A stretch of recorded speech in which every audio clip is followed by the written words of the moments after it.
Pensions are back. How does it sound?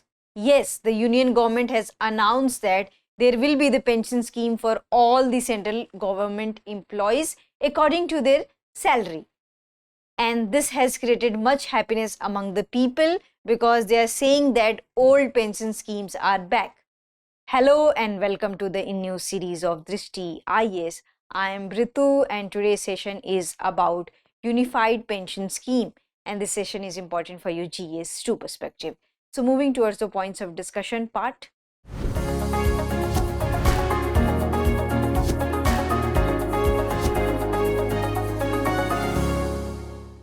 So first of all, we are going to discuss the news, then we are going to discuss about the unified pension scheme, then we are going to discuss about the new pension scheme and why it was introduced and why it was replaced by the old pension scheme and who can avail the UPS. Then we are going to discuss about the fiscal concern associated with the unified pension scheme, and then after that we are going to discuss the practice question for prelims. Before that, you have to like, share and subscribe to the Drishti IAS channel. Moving towards the news part. So on Saturday, the country has received a very good news, especially for the central government employees, that central government has announced that there will be the pension scheme for all the central government employees, and the pension will be given according to their salary, and it will start from April 1st, 2025. So this is the news which we are going to cover up in today's session. Moving towards the other discussion. So the other discussion is that what does the unified pension scheme entail? So we are going to discuss about the features of the UPS. So first of all, it will give you the assured pension. So this would amount 50% of the employee's average basic pay drawn over the last 12 months. And the criteria should be the at least 25 years of the service. So this was also a feature of old pension scheme, but there is a slightly difference between the old pension scheme and new pension schemes and this unified pension scheme. So new pension scheme has a different criteria, old pension scheme had a different criteria and unified pension scheme had a different criteria. So this is, we are discussing about the unified pension scheme, and the amount would proportionally go down for a smaller service period up to minimum of 10 years of the service. So if you have completed your 25 years of the service, you will get 50% of your basic salary. And if you have completed 10 years of your salary, or what you can say the employment, you will get amount accordingly. And if you have completed 10 years of the service, at least 10,000 pension you will receive. So this is assured minimum pension. So here this is at least 10,000 per month pension you will receive, and assured family pension. So in case of the death, your immediate family member will receive pension on behalf of you, and 60% they are eligible for 60% of the what you have drawn pension, the last pension any person had drawn. So this is the 60%. We'll come to the other features. The other feature is about inflation indexation. So dearness relief will be available. So what is this dearness relief? So dearness relief is that you have to upgrade your pension, and the government will upgrade your pension according to the monetary price which is happening in the market, according to the inflation or whatever the market conditions are. So this is called as dearness relief, and it is available into this scheme system, and it will calculated on the basis of all India Consumer Price Index for industrial workers. So for industrial workers, there will be calculation basis on all India Consumer Price Index. Then we have lump sum payment at superannuation. So lump sum payment at superannuation is that this will be addition to gratuity and will be calculated as 1/10 of the monthly emoluments. So here we'll discuss about the gratuity. So gratuity is amount paid by an employer to an employee in recognition of his/her service. So in addition to gratuity, you'll also receive lump sum payment which is calculated as 1/10 of the monthly emolument. So this is about the lump sum payment, and these are the features of unified pension scheme. Now we'll come to the other discussion, which is about what was NPS and why was it introduced. So new pension scheme was introduced on 1st January 2004 the then Prime Minister Atal Bihari Vajpayee, and it has been introduced by the central government in order to reform the old pension scheme. And here we'll discuss that why it was needed and why reform was needed in old pension scheme. So under the old pension scheme, the pension to government employees both and the central state was fixed at 50%, the last drawn salary basic pay. So unified basic pay has also this thing, the UPS also think this thing that you will receive 50% of the service, or what you can say 50% of your salary, whatever the basic salary you have, last drawn salary, you will receive 50% amount as a pension.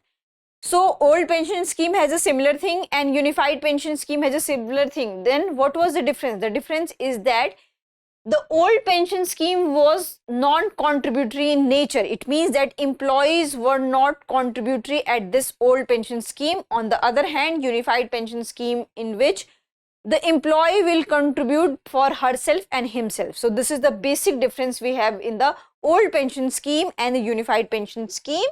And in addition, dearness relief calculated as percentage of the basic salary to adjust for the increase of the cost of living. So old pension scheme has also dearness relief and unified pension scheme also has a dearness relief. And NPS was introduced by the Atal Bihari Vajpayee, I already had mentioned, and why it was introduced? Because of the fundamental problems with the OPS, that it was unfunded. I have already told you that OPS was unfunded whereas the UPS is funded, and that's why new pension scheme was introduced in 2004. Then we'll come to the other challenges.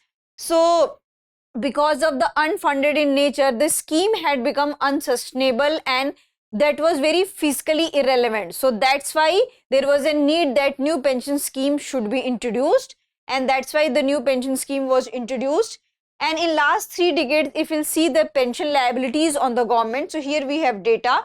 In 1990 to 1991, the central pension bill was rupees 3,272 crore, and of all the state which was put together was 3,131 crore.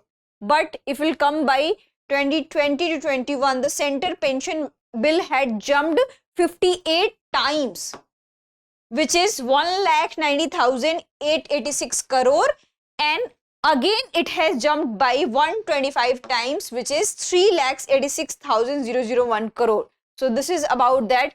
It had become very unsustainable and still the liability is so long, but still government will find out. So we'll come to the another one, which is about that who can avail the UPS. So here we are talking about the unified pension scheme which was introduced recently.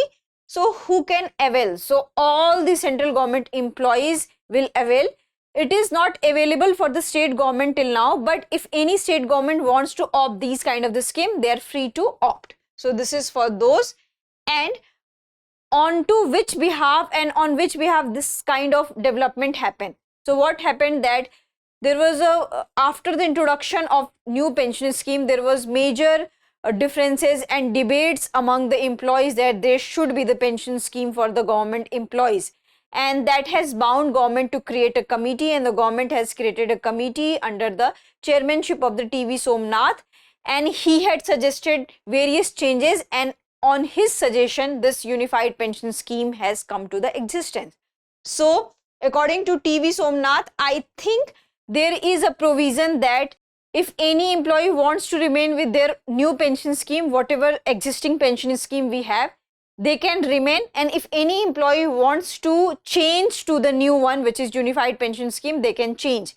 And he said that I think 99% of the employee will shift to the unified pension scheme because this is more beneficial in nature. So he said that, and any employee who wants to be with their old pension scheme or new pension scheme, they can be, and there is no changing option. It means that after this thing, they will be the given option that whether you want to be with the NPS or UPS. If they will choose any of the option, their option will not be changed in the future. So this is the new development. Now we'll come to the fiscal concern. So TV Somnathan has said that expenditure on the arrears will be rupees 800 crore in the first year of the implementation. So it will be fiscally costly in the first year of implementation, but later it will be normalized because the OPS was unfunded in nature, but this is funded in nature, so there will be no burden on the central government.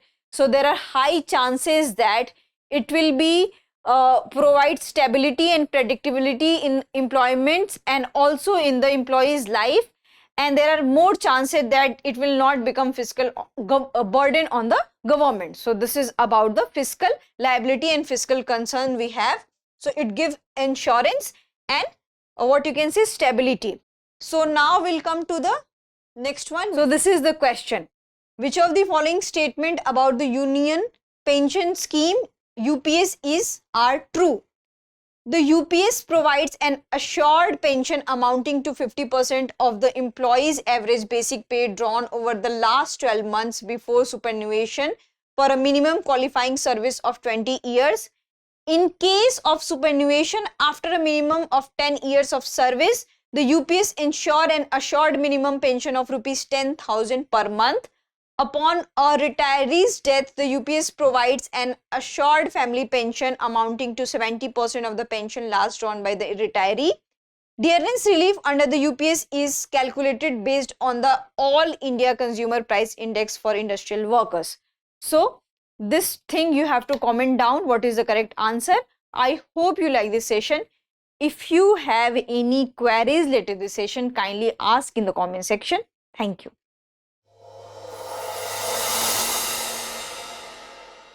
For more informative content, like, share and subscribe, and do not forget to press the bell icon to get the notifications.